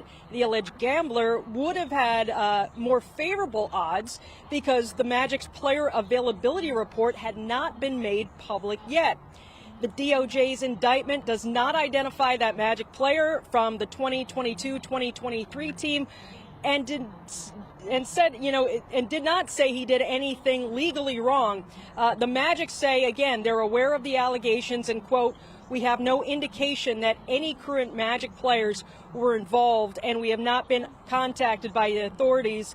All members of the Magic organization complete mandatory NBA gambling education and compliance training each season. Integrity and adherence to league rules are of the utmost importance," end quote. The Magic, of course, played here at the Kia Center last night, winning their season opener against the Miami Heat. They're back in action in this very building tomorrow night against the Atlanta Hawks, and there is absolutely no indication that this situation will have any impact on tomorrow night's game. Live outside the Kia Center in downtown Orlando, I'm Jamie Say, News 6. Matt and Ginger, back to you. A lot happening, Jamie. Thank you. A former NBA player turned coach was also arrested today in connection to illegal poker games with ties to the mafia. Yeah, Chauncey Billups has been put on leave by the league following his arrest. To clarify, this scheme is different than the one involving Rozier. The NBA announced earlier today Rozier and Billups are on immediate leave. The league says it takes these allegations seriously and will cooperate with the investigation. If you or someone you know is dealing with a gambling problem, you can get confidential help 24/7 by calling or texting the Problem Gambling Helpline at 888-ADMIT-IT. We'll continue to follow these breaking news stories. You can too from the comfort of your phone on clickorlando.com or by downloading our app. All right, time now for a check on our forecast. And this is the kind of day that we, work all summer for. Right. We put in the work. Yeah, exactly. Absolutely, yeah, and it's going to continue to get even nicer over the next couple of days, guys. We're also tracking Tropical Storm Melissa this evening. We have it right here in the Central Caribbean. It is not expected to get strong over the next couple of days. The weekend, though, different story as we slide things. I want to share with you the latest track from the Hurricane Center. This came out about an hour ago. Again, this is going to be very problematic for the island of Jamaica and then likely eastern Cuba with the heavy rainfall through parts of Haiti as well. You see it their latest forecast, likely getting this thing close to Category 5 status, if not even overachieving that again, as it's going to be in a pretty favorable area for development. In terms of our weather, if you like the comfortable stuff, wait till you see the 7-day forecast. This is the outlook from October 31st, Halloween, to the first week of November. Look at all that blue. That means below normal temperatures and a high probability of it coming on the pipeline. We'll put that into some numbers for you coming up at about 6:17, guys. Jonathan, thank you. A man is in the hospital after police say his Lyft driver shot him. Orange County sheriffs say this is all because one of them slammed his car door. Your Orange County community correspondent Jarrell Baker is where it all happened. I'm your community correspondent Jarrell Baker here right off a street where a man is now in the hospital after he was allegedly shot by his Lyft driver. Now, authorities say that it happened right here off of Spring Village Circle in Orlando. Now, I spoke with the mother of the two brothers who did not want to go on camera. She says that the victim is still in the hospital and they have another surgery scheduled for tomorrow. Now, she says that the family is devastated. A neighbor who gave video surveillance to the Orange County Sheriff's Office didn't want to share the video with us, but gave me a look. Now, the footage showed that this happened around 5 p.m. on Wednesday. It's also detailed in OCSO's report. Now, according to that footage, a blue Hyundai SUV pulls up to the 7300th block of Spring Villa Circle as both men get into the vehicle. Now, the brother told law enforcement that they got into a verbal argument with the driver, Rolando Rovia Savalas, for slamming his door. Now, they told deputies that the driver told them to cancel the ride while threatening to shoot them. Now, shortly after they left the vehicle, the video shows the driver allegedly opening fire as the passengers tried to run away. Now, OCSO responded and found one brother lying on the ground with gunshot wounds to his foot and his stomach, while the other was trying to help him. Now, Rovia Savalas faces 2 counts of attempted second-degree murder with a firearm. He's being held on no bond. Now, a Lyft spokesperson gave us this statement that the behavior described has absolutely no place in the Lyft community or our society. Our terms of service strictly prohibit weapons, and the driver has been permanently removed from the platform. Now, they went on to say that they have already reached out to the rider for support, and they're also working with local law enforcement as they investigate. Here in Orange County, Jarrell Baker, News 6. All right, before some chaos off the court in the NBA today, the Magic started off their season with a thrilling win. Yeah, the players are giving their reaction ahead of Game 2 tomorrow. Plus, a local contractor is on probation tonight for taking thousands of dollars from a Volusia County couple, but never even starting their kitchen renovation. Meantime, another couple has come forward saying Jeffrey Diaz also ran off with their money. I'm investigator Lewis Bold, and I've been digging through court records, and I'll have the story coming up. This portion of the news is sponsored by Advent Health, helping the communities we serve to feel whole.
I'm investigator Louis Bolden. A local contractor is on probation tonight for taking thousands of dollars from a Volusia County couple, but never even starting their kitchen renovation.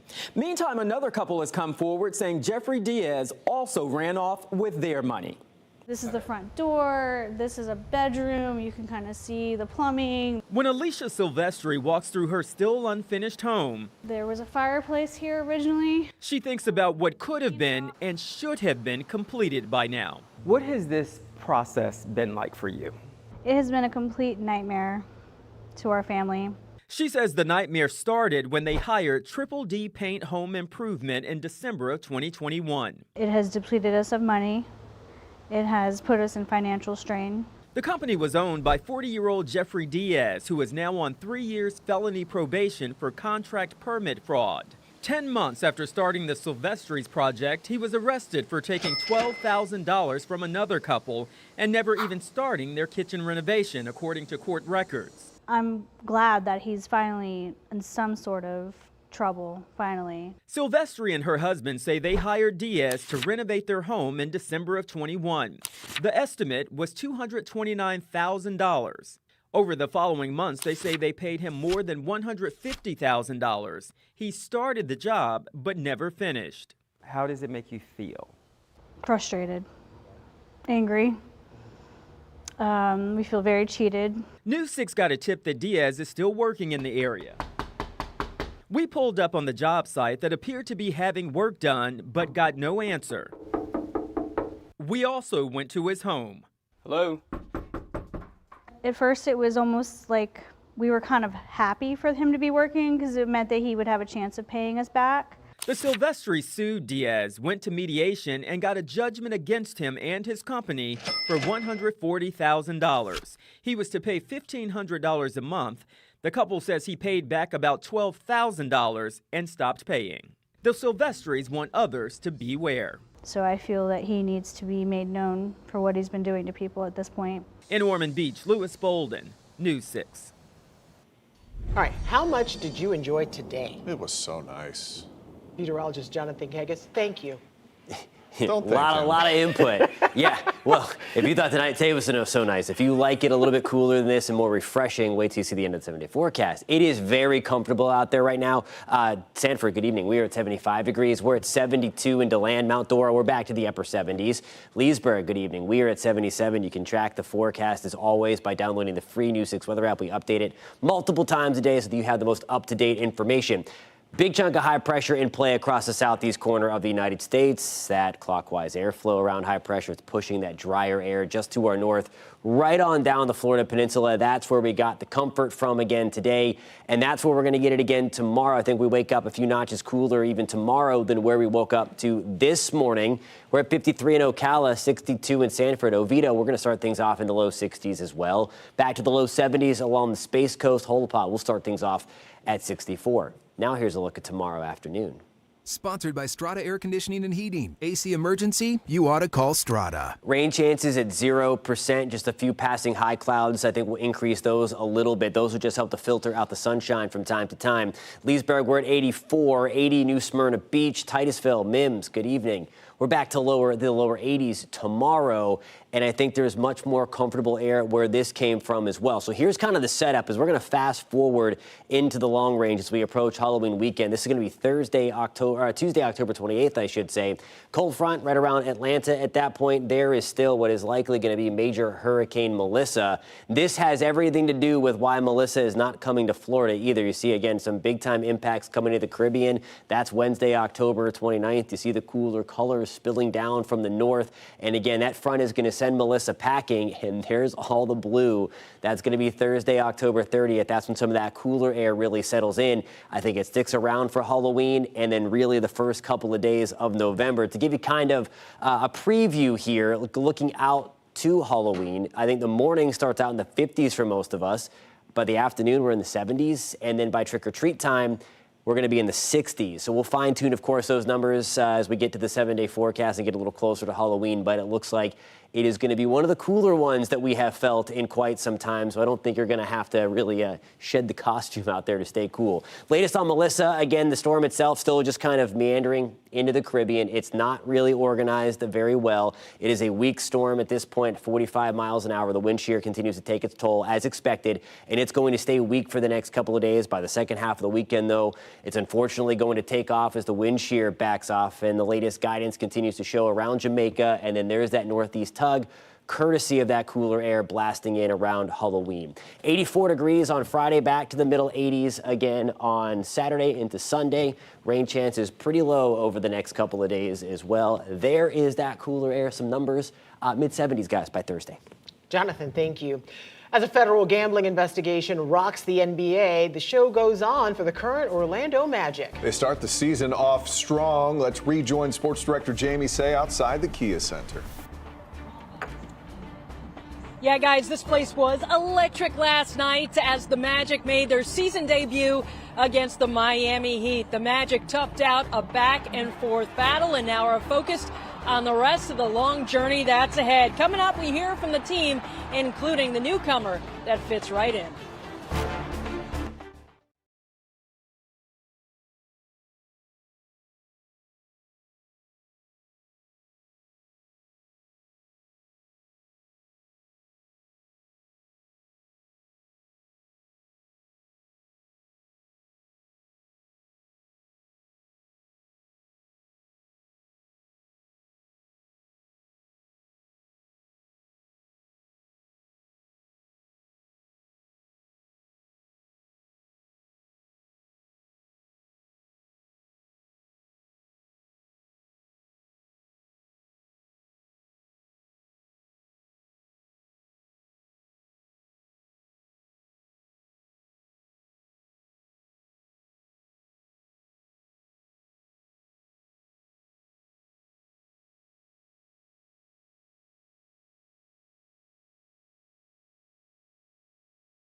Welcome back to News 6. Jamie Say with you live outside the Kia Center in downtown Orlando as a federal gambling investigation and the arrests of Miami Heat player Terry Rozier and Trailblazers coach Chauncey Billups rocks the NBA.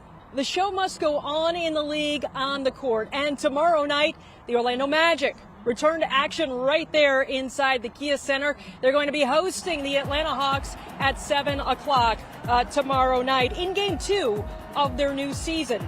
The Magic opened up the campaign last night with a thrilling back-and-forth battle with the Miami Heat. Magic stars Franz Wagner and Paolo Banchero each scored 24, but it was the heroics of newcomer Desmond Bane and veteran Jalen Suggs that really stood out. Bane scored 23 in his Magic debut, made hustle plays all over the court. Suggs played his first game since late January, finishing with 14 points on 6 of 7 shooting. Great start to the season with a lot of room for improvement. It felt good. I ain't gonna lie. It's gonna be a good place to call home for sure. I wouldn't say it was our best performance, but we were still able to grind out the win and stick together. Going back, looking at what we can work on, and then taking the good as well, and just being better from it. But it was a very good first showing, and I think the sky's the limit for us. It says a lot about the guys that are not afraid of the moment, and they trust each other enough to make the right play at the right time. And they're all capable of making big-time plays, and they celebrate each other. And that's the beauty of this team, is our depth, our togetherness, and the focus that we have to continue to work for one another. After the Magic hosts the Hawks tomorrow night, they've got the Bulls on Saturday inside the Kia Center. Then they leave for a 5-game road trip, starting with a matchup at the 76ers on Monday. Meanwhile, the season is over for one of the soccer teams that resides down the street at Orlando City Stadium, Exploria Stadium rather. Orlando City had to win last night in Chicago to make a spot in the first round series of the MLS postseason. But it didn't happen. The Lions and Chicago Fire did play to a scoreless tie in the first half, but in the second half, the Fire really ignited, pardon the pun. Chicago scored 3 goals to take control, win the match 3-1, ending Orlando City's season. The Lions had high hopes throughout this campaign, but struggled to win matches down the stretch. Orlando City finishes with a 14-10-11 record. And there is action going on inside the Kia Center tonight. The Orlando Solar Bears are home against the Atlanta Gladiators. Live in downtown Orlando, I'm Jamie Say, News 6 Sports. Matt and Ginger, back to you. Awesome, Jamie. Looks like a great night out there. More news coming up at 9 o'clock on ClickOrlando.com. Until then, have a fantastic night. We'll see you here at 9.